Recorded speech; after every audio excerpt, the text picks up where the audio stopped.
Olá, eu sou a Thaís Coelho e em uma abertura padrão de episódio, depois do meu nome, eu diria que eu sou advogada e mediadora de conflitos. Só que o livro que fez esse 19º episódio nascer, de nome homônimo, ele me fez perceber que o trabalho acaba ocupando um lugar excessivamente grande na nossa biografia. E que sempre nas nossas apresentações, depois do nosso nome, a gente fala o que a gente exerce enquanto profissional. Só que eu faço esse episódio no meio de uma grande crise existencial, talvez uma das mais profundas que eu vivi nessa minha vida adulta. E eu não sei se ela nasce de uma crise dos meus quase 30, porque em julho agora eu faço 29, então eu me aproximo da minha próxima década de vida. E eu sinto que eu não consigo compreender para onde eu devo ir. Se eu tiro a minha profissão da minha apresentação, o que sobra? Se eu tiro a advocacia da minha vida, o que eu viro? Essa tem sido a minha grande questão desses últimos tempos e a minha grande crise existencial de que eu não sei se o caminho que eu escolhi seguir enquanto profissão é o que eu realmente gostaria. E todas as pessoas que eu converso, eu recebo muitos conselhos, indicações de caminhos, possibilidades, indicações de novas profissões. Mas eu sinto que existe um abismo que a vida adulta nos apresenta. E o sentimento que eu tenho agora é de que a vida me pegou pela mão, me levou caminhando até um abismo. E nesse abismo, eu só consigo atravessá-lo com as ferramentas que eu trouxe até aqui. Então, eu preciso aprender a atravessar esse momento com essas ferramentas que eu tive, viver essa metamorfose. Só que talvez esse é um momento que eu mais não sei quais ferramentas usar, como realizar essa travessia nesse abismo. E basicamente, tudo que eu tenho feito é olhar para esse abismo e sentir medo, me retrair e tentar entender quem sou eu nesse mundo. E o meu grande questionamento na análise tem sido o que eu faço com quem eu sou? Como que eu dou conta de mim? Tendo esse como um debate pessoal, agora amplio essa roda para que a gente possa refletir sobre isso junto.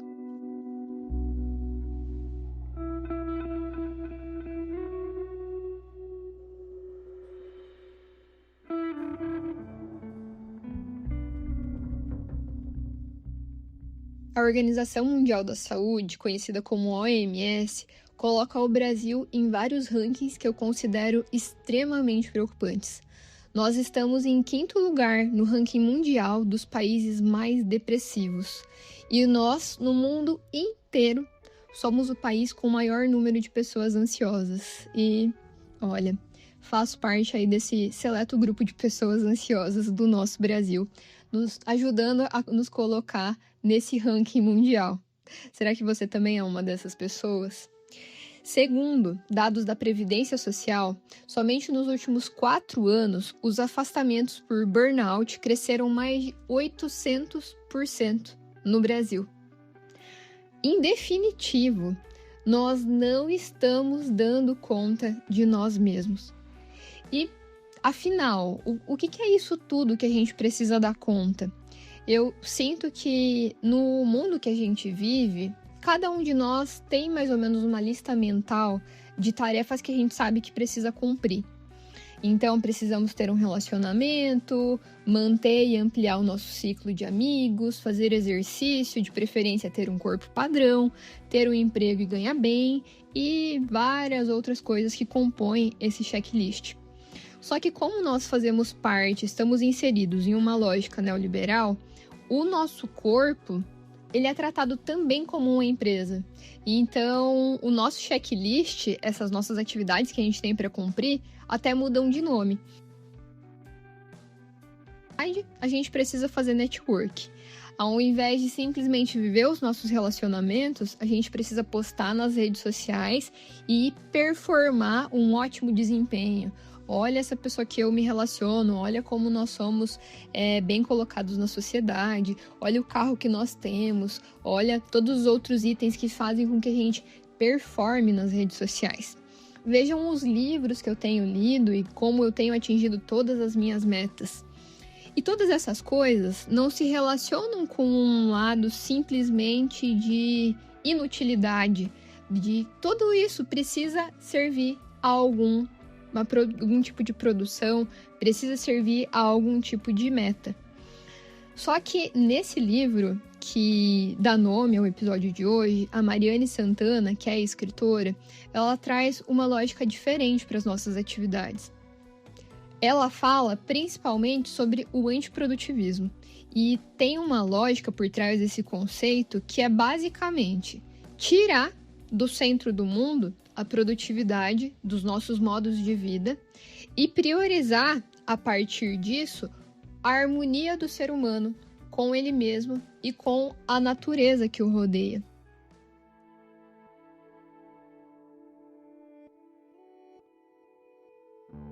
Esse conceito de antiprodutivismo eu só tive acesso nesse livro dela. Eu não tinha ouvido isso em outro lugar. Mas eu achei muito engraçado que no ano passado eu fiz um post no meu Instagram que eu falava sobre eu escrevi assim o título: A natação é meu tratado contra a produtividade. E eu expliquei que dentro de um conceito jurídico, o tratado seria um acordo formal que é formado por alguns sujeitos. Então, por exemplo, alguns países, algo nesse sentido. Só que nesse tratado que eu escrevia, eu fiz ele colocando como sujeito eu e a minha saúde. E em cada aula de natação que eu fazia e que eu continuo fazendo, eu compreendo que, de fato, eu não vou me tornar uma competidora de natação e estou muito longe de ser boa nesse esporte ou qualquer coisa nesse sentido. Mas eu falava sobre essa minha rebeldia contra a lógica da produtividade. A Mariane também fala no livro de que nós precisamos ocupar espaços onde a gente não precisa ter compromisso com o produtivo. A gente simplesmente vai fazer coisas que nos fazem bem e elas não vão servir a nenhum outro tipo de senhor, a não ser a nossa vontade, o nosso desejo de crescimento enquanto ser humano e de aproveitar o nosso tempo. Quando eu pensava nesse tratado da natação, que o meu tratado contra a produtividade, ele caminha em sentido totalmente conjunto ao que a Mariane fala nesse livro. E para mim é muito curioso pensar, ainda é difícil assumir certas coisas. Por exemplo, quando eu vou me apresentar para alguém, que inclusive é como eu faço na abertura de todos os meus episódios, que talvez eu deveria repensar, diga-se de passagem, eu sempre me apresento falando sobre meu nome e minha profissão. Só que a Mariane fala sobre como nós reduzimos as nossas apresentações a simplesmente a nossa produção e a forma como nós somos remunerados. A gente não considera nenhuma outra coisa tão importante que tem na nossa vida e que a gente poderia inserir em quem nós somos, nas nossas apresentações. E sendo bem sincero assim com vocês, desde que eu lancei o Apressa-te, esse podcast, eu sinto timidez, vergonha até mesmo de me apresentar para as pessoas dizendo que eu tenho esse podcast. Eu vejo como é absurdo deixar de falar sobre isso que me faz tão bem e falar sobre outras coisas que simplesmente prestam um serviço à minha produtividade dentro do mercado de trabalho. Eu acho que isso é muito curioso, que eu faço essa reflexão sobre o meu próprio perfil, a minha identidade, porque eu lancei esse podcast no ano passado. E foi uma experiência tão profunda, porque eu não obtive nenhum retorno financeiro. Só que, ao mesmo tempo, eu não precisei recorrer a nenhum outro tipo de terapia, a psicólogo, a psiquiatra, que tantas vezes eu já precisei em outros momentos da minha vida, e que, inclusive, agora, depois de ter deixado o podcast de lado, eu retomei. Então, esse podcast, ele serviu à minha vida como também um motivador e um ampliador de experiências que a advocacia nunca me proporcionou, que nenhum outro trabalho remunerado nunca me proporcionou. Então, eu me enchia e ainda me preencho de um sentido que nenhum outro espaço da minha vida é capaz de ocupar.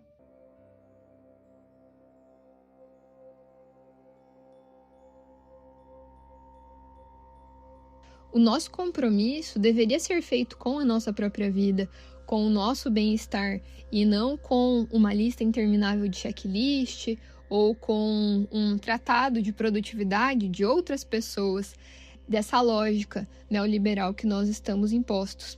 Ao mesmo tempo, dentro dessa lógica de pensar no nosso bem-estar, nós temos uma indústria de wellness, que é essa indústria de bem-estar, que está ganhando cada vez mais espaço e em um mundo que nós estamos na contramão, porque nós estamos cada vez piores. E o que é o grande absurdo que eu vejo de toda essa indústria de wellness, de bem-estar, é que eles vendem produtos que simplesmente não cumprem com as promessas.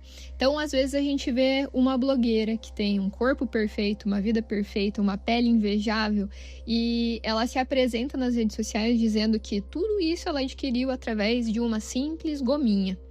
Essa gominha é milagrosa e se você tomar ela, você também vai adquirir esse bem-estar na sua vida.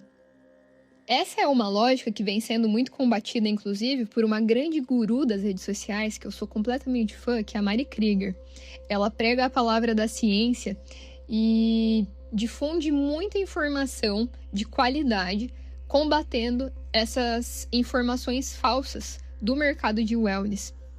E esse mercado, ele tem como objetivo não o bem-estar das pessoas a que ele está destinando os seus produtos, mas a destinação dele é com o lucro, porque a própria Mari muitas vezes fala que não existe comprovação científica nenhuma por trás desses produtos.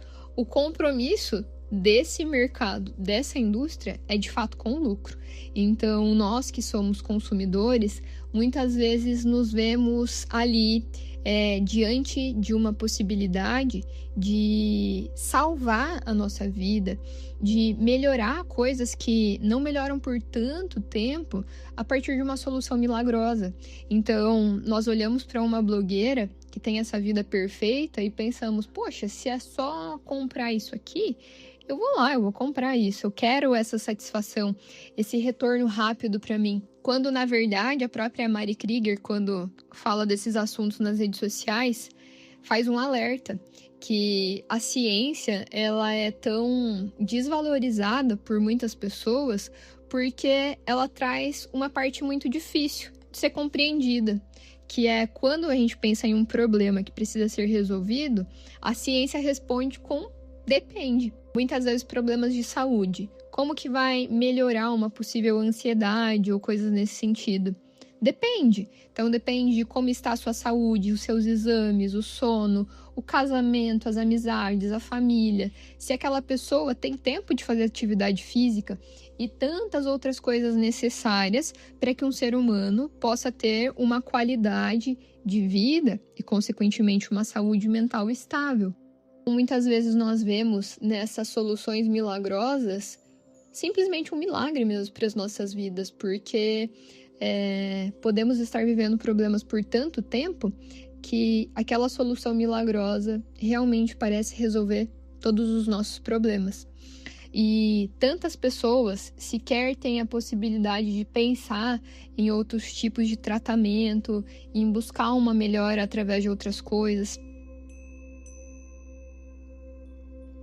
A partir de todas essas informações, eu queria te propor uma seguinte reflexão. Faz um diagnóstico rápido das pessoas mais próximas que você conhece, que você convive. Quantas dessas pessoas vivem à base de ansiolítico ou algum tipo de antidepressivo? Ou às vezes, se essas pessoas não fazem uso de remédio, se você sabe quais delas que talvez precisariam ter acesso a essas coisas, mas por talvez não ter condições financeiras, de tempo, simplesmente não podem acessar esses tratamentos. É absurdo a gente se dar conta. Ao meu redor eu tenho muitas pessoas que têm sofrido, padecido da sua saúde mental, mesmo tendo tempo, condições financeiras, acesso a tratamentos, e que não conseguem se ver longe dessa realidade de ansiedade, de depressão, de burnout. E é muito curioso porque, há algum tempo atrás, eu estava em uma reunião da OAB, enquanto advogada, e era uma reunião da advocacia iniciante. E grande parte dos advogados iniciantes são formados por pessoas jovens. Então, jovens adultos ali na casa dos 20, 30 anos. E enquanto a gente tomava um café, de repente surgiu o assunto de falar sobre ansiedade e depressão. E todo mundo que estava participando daquela conversa foi compartilhando a medicação que estava tomando naquele momento com acompanhamento de psiquiatra. E enquanto eu conversava com todo mundo, eu achava aquilo normal, porque na época eu também estava fazendo tratamento e tudo mais. Mas depois eu parei para pensar assim e fiquei, mas gente, que coisa mais maluca é essa? A gente pega, quando se torna advogado, a gente pega a nossa anuidade da OAB com a certeza de que, além dessa anuidade, desses boletos que virão, também virão a certeza de pagamentos de psiquiatra, psicólogo, ansiolítico, antidepressivo. E é uma lógica muito absurda. E, inclusive, na qualidade de advogada, eu tenho atuado no direito do trabalho. Então, eu faço a defesa de trabalhadores. E não foram poucas as petições que eu fiz para começarmos um processo judicial em que eu descrevo na petição que um dos pedidos que eu quero solicitar para o juiz é um dano existencial.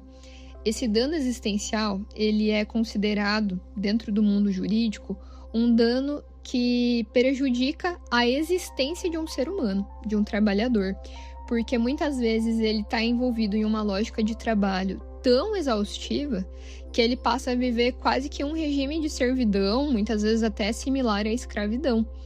E já tivemos casos de trabalhadores que passavam a trabalhar tipo umas 100 horas por semana dedicado ao trabalho.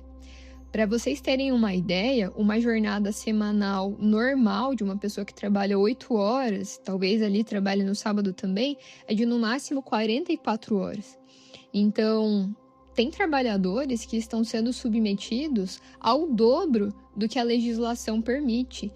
E não é uma coisa incomum, é algo muito presente aqui na região, principalmente em trabalhos rurais, agrícolas, relacionados a plantio, a avicultura.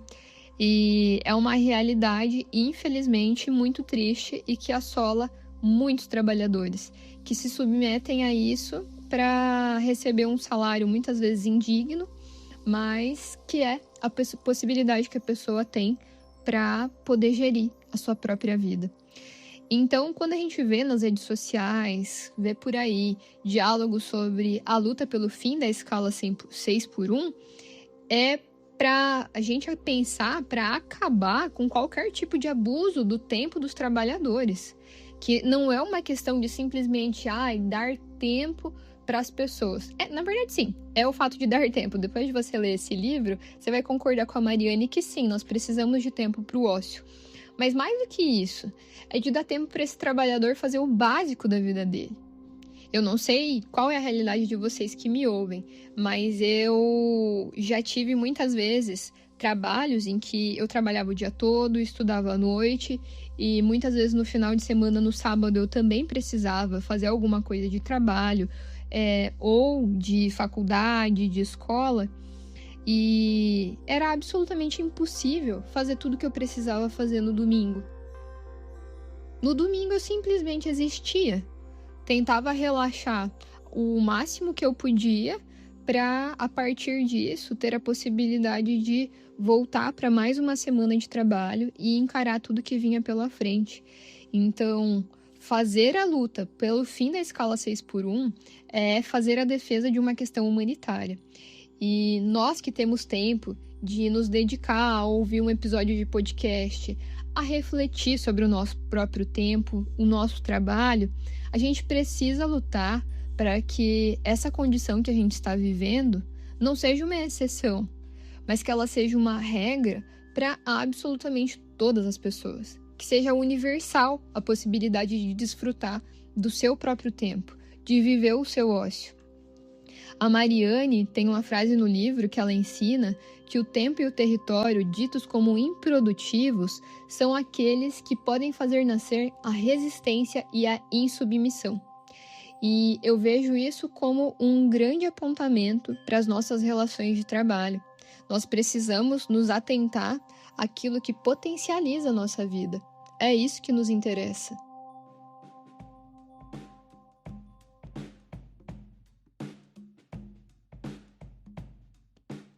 O primeiro livro que eu finalizei neste ano se chama Crime e Castigo, do Fyodor Dostoiévski, que é um russo. E esse livro, ele é tão potente, tão significativo em tantas camadas, eu fiquei refletindo sobre muitas coisas depois que eu li ele. E enquanto eu pensava no roteiro desse episódio, o Raskolnikov, que é o personagem principal do livro, me veio muito na cabeça. E eu quero tentar passar mais ou menos para vocês qual era a narrativa do livro que eu vejo que conversa com esse nosso diálogo de reivindicar o nosso próprio tempo. O Raskolnikov, que é esse personagem principal, ele é uma pessoa que se considera, que fazendo uma leitura do seu ambiente social, da classe social que ele pertence, uma pessoa que vivia uma extrema desigualdade. Então, ele, enquanto um sujeito pobre, passava frio, fome, precisou abandonar os seus estudos e naquela condição em que ele se viu, ele se sentia completamente injustiçado. Só que isso acabou dando a ele uma autorização interna para que ele cometesse um crime. E isso, claro, é completamente equivocado, errado, precisa ser punido em sociedade. Só que o livro traz todo um contexto de sentimentos que o Raskolnikov sentia. Ele era um homem que queria ser uma ideia, só que o maior castigo que ele viveu, narrado pelo próprio livro, foi a sua consciência. Então, o Dostoiévski, que é o escritor, ele vai descrevendo o drama do personagem e mostrando todas as mazelas psicológicas que ele está sendo submetido. Então, o quarto escuro e pequeno que ele vivia, de alguma maneira também reflete a própria vida do Raskolnikov. Aquela vida mesquinha, que não conseguia enxergar nada além dos seus próprios desejos, se sentindo um ser completamente injustiçado, mas sem conseguir olhar para o outro. E o Raskolnikov vai passando pela vida incapaz de compreendê-la. E para ele tudo é muito absurdo, não existem motivos para sorrir, existe uma total ausência de sentido da vida. Só que depois de toda a odisseia de drama, de castigo, depois de viver aquele crime, existe uma cena que essa alma obscura do Raskolnikov acaba encontrando uma brecha. E nessa brecha é possível passar uma luz de sensibilidade, aonde ele passa a reconhecer valor na vida de outras pessoas, aonde ele passa a olhar para o mundo de uma maneira diferente. E essa virada que acontece para o personagem acontece quando ele se encontra na natureza. Quando ele faz um movimento físico mesmo do seu próprio corpo, de levantar os olhos do caminho que aqueles pés miseráveis iam percorrendo, e ele se dá conta que existe um horizonte, existe um mundo muito maior do que a sua própria vida. E ele se vê em um estado de contemplação. E esse estado de contemplação da natureza, que faz com que o Raskolnikov perceba a vida muito maior do que ela é muitas vezes o que nos falta para que a gente possa dar conta de quem nós somos, para que a gente possa fugir dessa lógica de produtividade que faz com que a gente não tenha nem a possibilidade de levantar os nossos olhos do caminho que a gente está percorrendo com tanta pressa, para olhar essa natureza. E eu sinto que somente a natureza é capaz de atingir uma extensão ainda maior quando a gente percebe que nós somos um só com ela, com essa natureza que também nos observa. E quando a gente experimenta esse contemplar da vida que nos rodeia, nós percebemos o quanto a vida vale a pena. Além desses estados de buscar completar um checklist, ser cada vez mais produtivo, esse desfrutar do nosso próprio tempo, viver o ócio, também é o que nos traz, de forma principal, a própria vida. Eu sinto que é quando nós erguemos os nossos olhos para além da nossa própria existência que a nossa vida consegue deixar de ser banal.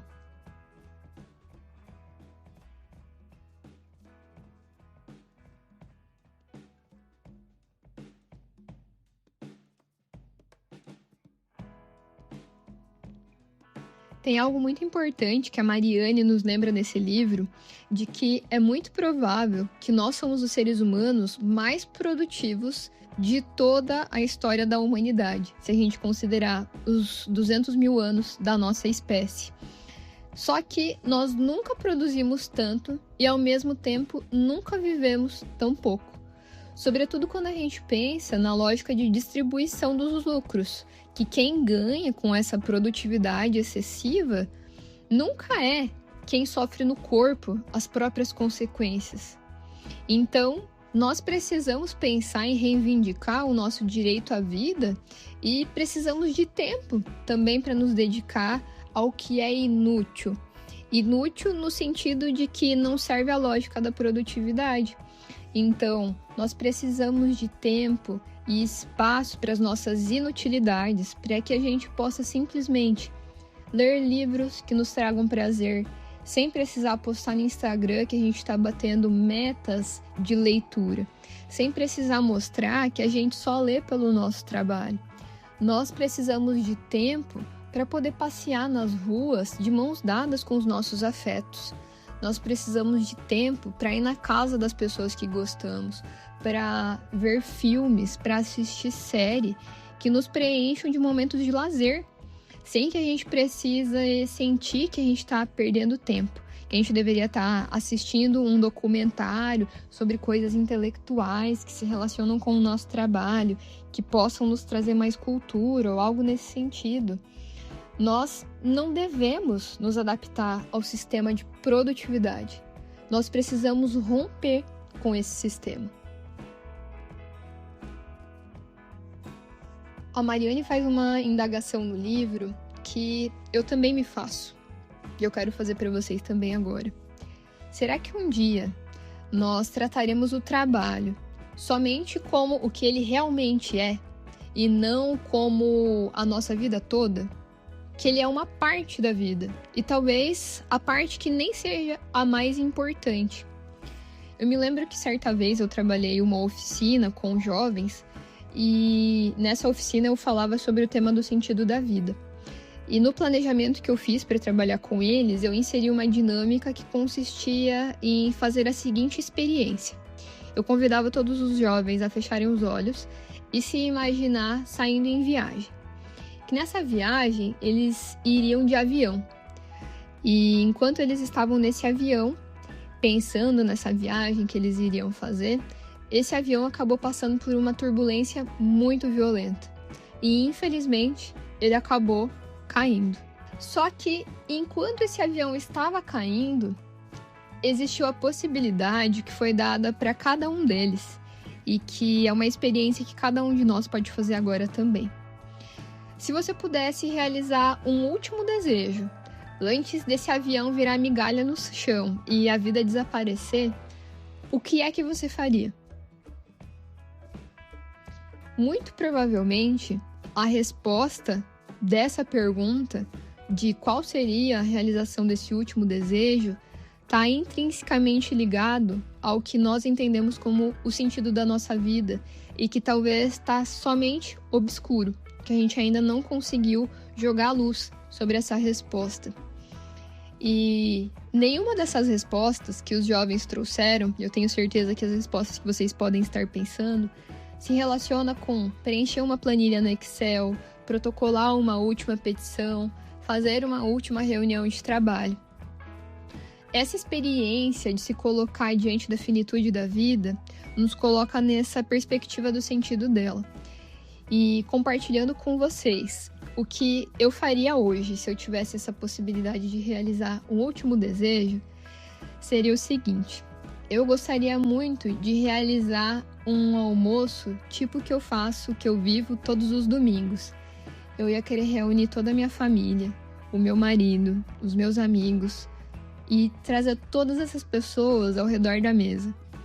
E nós, naquele momento, faríamos a partilha do nosso pão e da nossa vida.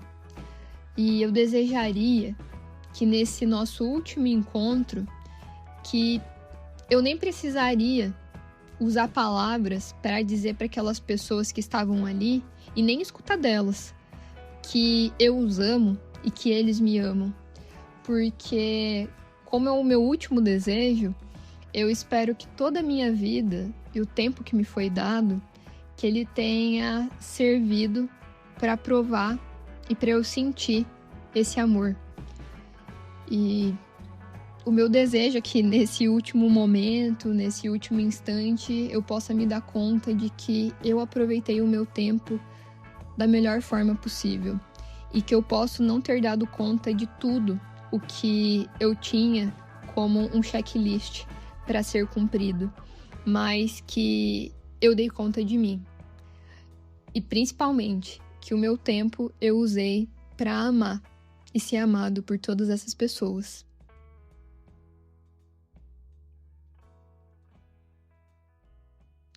No livro, a Mariane traz muitas referências, coisas belíssimas para que a gente possa refletir sobre a nossa própria vida. Mas eu destaco um trecho muito especial que ela cita do Antônio Cândido e eu faço questão de ler na íntegra o que ele diz. Acho que uma das coisas mais sinistras da história da civilização ocidental é o famoso dito atribuído a Benjamin Franklin: tempo é dinheiro. Isso é uma monstruosidade. Tempo não é dinheiro. Tempo é o tecido da nossa vida. É esse minuto que está passando. Daqui a 10 minutos eu estou mais velho. Daqui 20 minutos eu estou mais próximo da morte. Portanto, eu tenho direito a esse tempo. Esse tempo pertence a meus afetos. É para amar a mulher que escolhi, para ser amado por ela, para conviver com meus amigos, para ler Machado de Assis. Isso é o tempo. E justamente a luta pela instrução do trabalhador é a luta pela conquista do tempo. A luta pela justiça social começa por uma reivindicação do tempo. Eu quero aproveitar o meu tempo de uma forma que me humanize. Eu chego ao final desse episódio ainda sem saber se eu vou continuar sendo advogada, se eu deveria começar um novo curso, se eu deveria prestar um concurso público ou qualquer outra coisa. Mas ainda assim, com essa profissão que eu lutei tanto para conquistar, eu quero ser uma permanente advogada e ferrenha defensora do tempo. Principalmente do tempo para os trabalhadores. Para que, para além de todas as coisas que existem na nossa vida, desse checklist interminável que essa lógica de produtividade nos impõe, eu desejo e quero lutar para que todos nós possamos ter tempo para dar conta de quem nós somos.